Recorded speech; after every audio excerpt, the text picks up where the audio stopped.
I really think you can't go wrong with the classic chocolate chip cookie because you can do so many things with it. I'm going to quote you on that one of these days. Hi, welcome to Soundbites from Home, a visual podcast featuring students from the Department of Performing Arts at American University.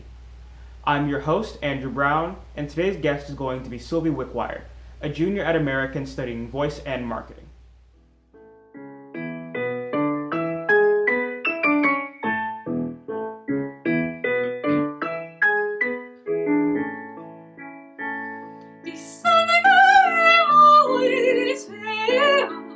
Es posible que siga y lo sea. Que amores deseo que ciega María a tiempo lo sé que quien ama no ve. Mas hemos vivo un hombre que muy lindo descuide asombre. En cambio discreto guarda secreto y yo puse en eso miedo que es fiel. All right. So, hello, Sylvie. Thanks for being here Hi. today. Thank you for having me. Thank you.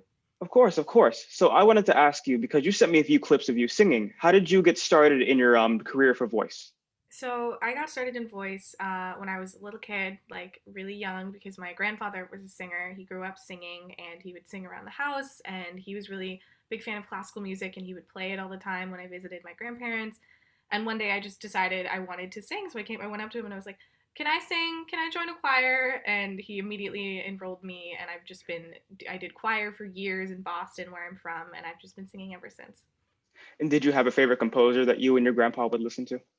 Yeah, he was a big fan of Beethoven. We listened to a lot of Beethoven growing up. They had a huge record player and these big speakers, and like that was one of the first classical composers I was introduced to. ¿Cuál es el secreto de un guardo? Sería indiscreto contando yo.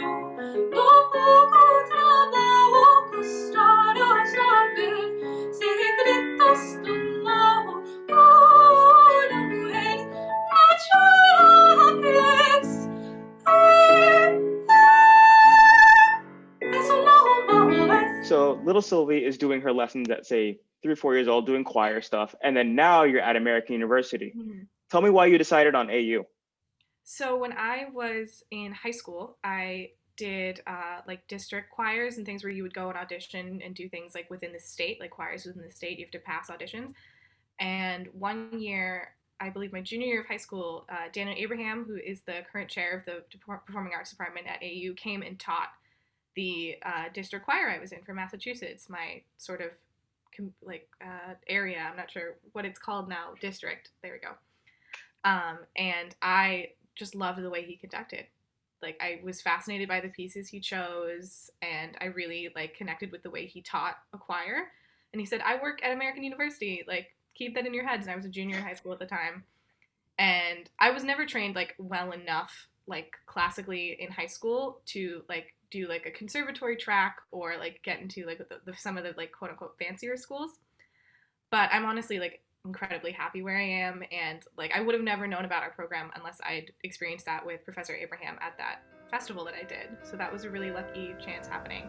If I've no will to go from home, or have no urge the seas to roam, or turn my back on a distant star, and never burn to wander far, it's not because of fear, it's because my goal is clear. So, as a freshman, I really, of course, immediately when you hear of choir and then chamber singers, I really wanted to be in chamber singers as a freshman, but unfortunately I didn't make it.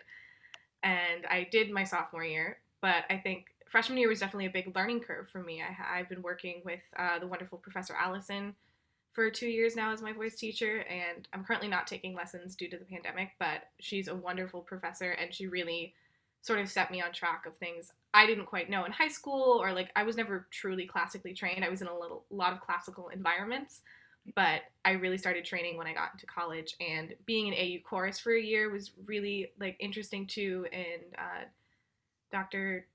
What's his name? I think Cook Casey was a wonderful choir director to work with, and I think it really prepared me to join chamber singers my sophomore year, which is like one of my favorite things in the whole world. I love my chamber family and like the music we do. And I was in my first opera last spring before the pandemic. We did Dido and Aeneas, and that was so much fun. We had so much fun. I got to understudy for one of the parts, The Witches, and that was really cool to learn that. And yeah, I really love, I miss that group a lot, like, because you miss singing with your friends and being with people. Like, singing, for me, a large part of why I love it is it's about the community. It's not just making music up by myself. It's when I can sing with other people where it means the most to me. There's a far land, I'm told, where I'll find a field of gold, but here I'll stay with you. And they say there's an isle deep with clover, where your heart wears a smile all day through. But I know well they're wrong, and I know where I belong, and here I'll stay with you. For that land is a sandy illusion. It's the theme of a dream gone astray, and the world others who I can find loving you, and so